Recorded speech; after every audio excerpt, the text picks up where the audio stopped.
और यहाँ क्या कर रहे हो?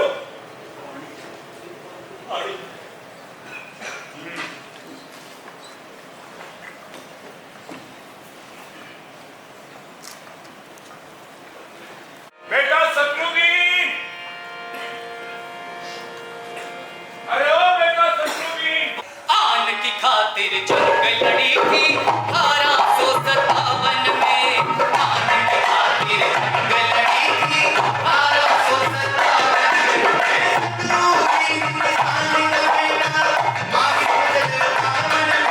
ये इलाका जल्द से जल्द खाली कर दें।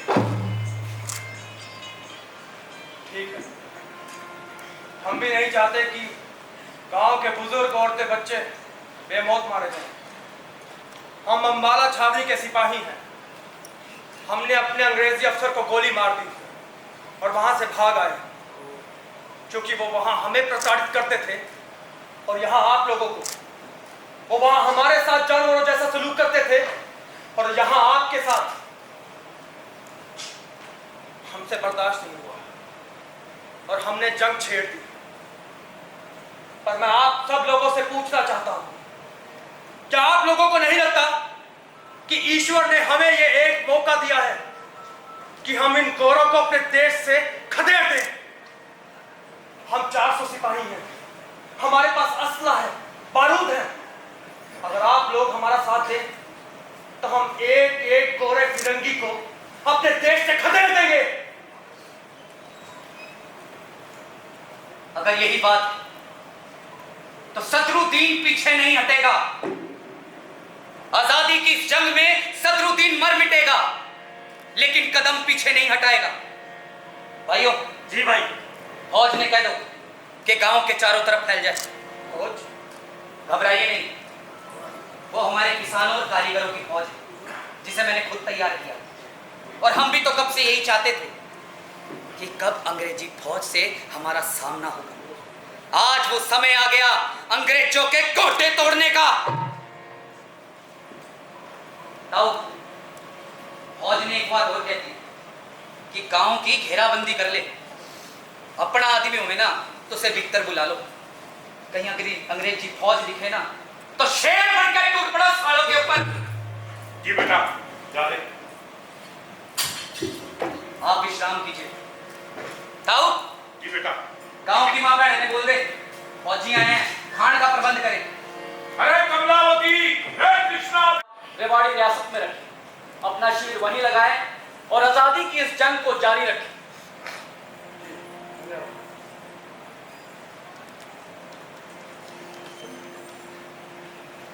कंपनी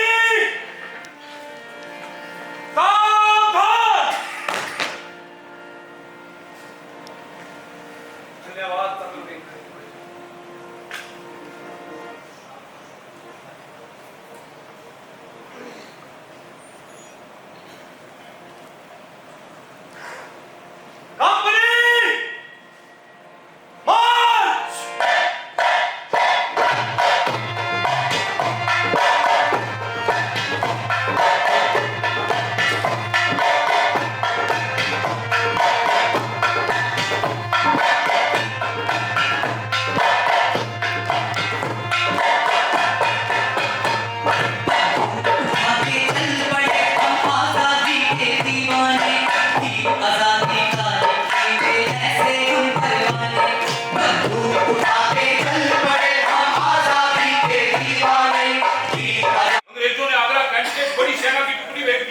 घबराओ नहीं ताऊ, मुझे पहले ही पता था कि अंग्रेजी फौज कुछ ना कुछ जरूर करेगी। इसलिए मैंने पहले ही बायुधुमी राम को संदेशा भेज दिया।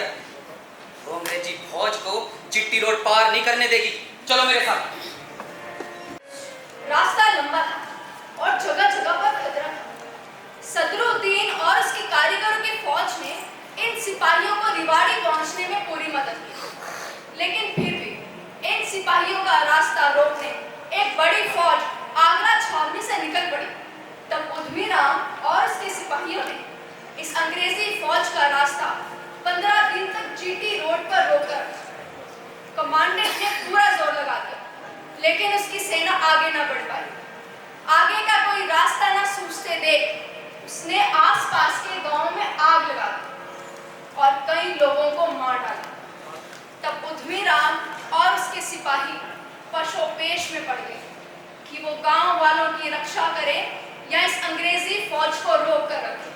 और इसी असमंजस की स्थिति में कमांडेंट रोड पार करने में कामयाब हो गए और उधर तुलाराम एक बड़े हमले की तैयारी कर रहे थे। फैसला किया है। अंबाला छावनी से आ रहे सिपाहियों को हमने संदेशा भिजवाया है कि वो अपना अगला पड़ाव रेवाड़ी रियासत में डालें। मैं जानना चाहता हूं कि आप सबकी क्या राय है। बल्लभगढ़ तो पहले ही जंग में शामिल है हमारी सेना दिल्ली के दक्षिणी पूर्वी इलाके में मोर्चाबंदी बनाए हुए है।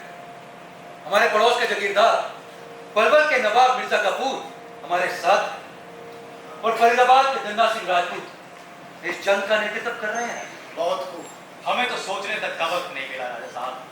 क्रांति की ये लहर इतनी तेजी से फैली कि सिपाही तो सिपाही, आम लोगों का उत्साह देखकर हम तो दंग रह गए। आपका कहना वाजिब है। आज तक हुक्मरान जंग का ऐलान करते आए हैं और सैनिक उसमें शरीक होते आए हैं, किंतु हिंदुस्तान के इतिहास में ये पहली बार है आम लोग और सैनिकों ने मिलकर जंग का ऐलान किया है। फैसला हमें करना है। आप फैसले की बात कर रहे हैं नाथ सिंह जी, ये जानते हुए कि ये बगावत किसी भी फैसले की मोहताज नहीं है। जनता किसी के रोकने से रुकने वाली नहीं। दुरुस्त फरमा रहे हैं। जंग की यह लहर आम लोगों के दिल की दुख की गहराइयों से उठी है।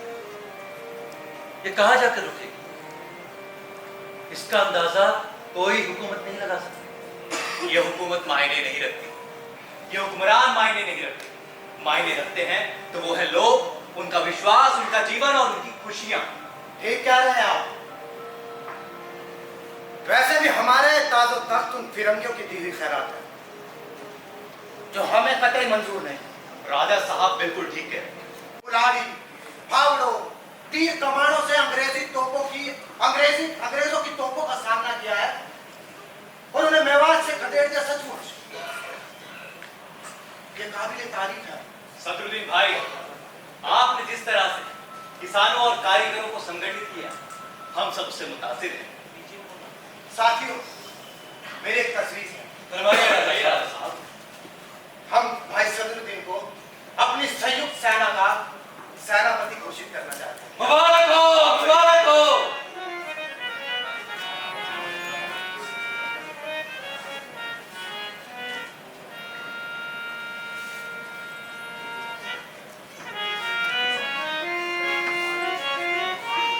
सदरुद्दीन भाई,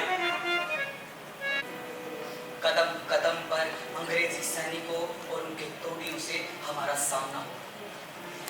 हमें हर पल, हर क्षण चौकन्ना रहना हो।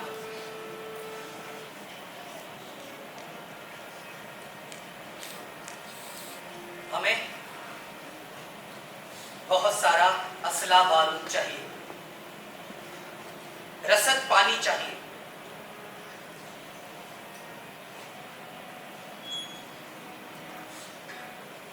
आप बेफिक्र हैं।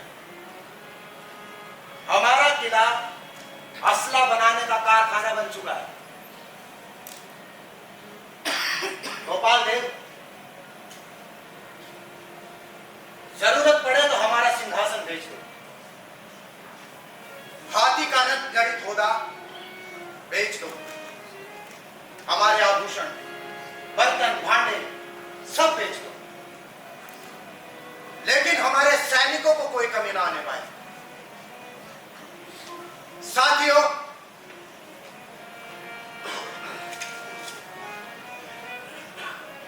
हम आज से कंपनी हुकूमत पे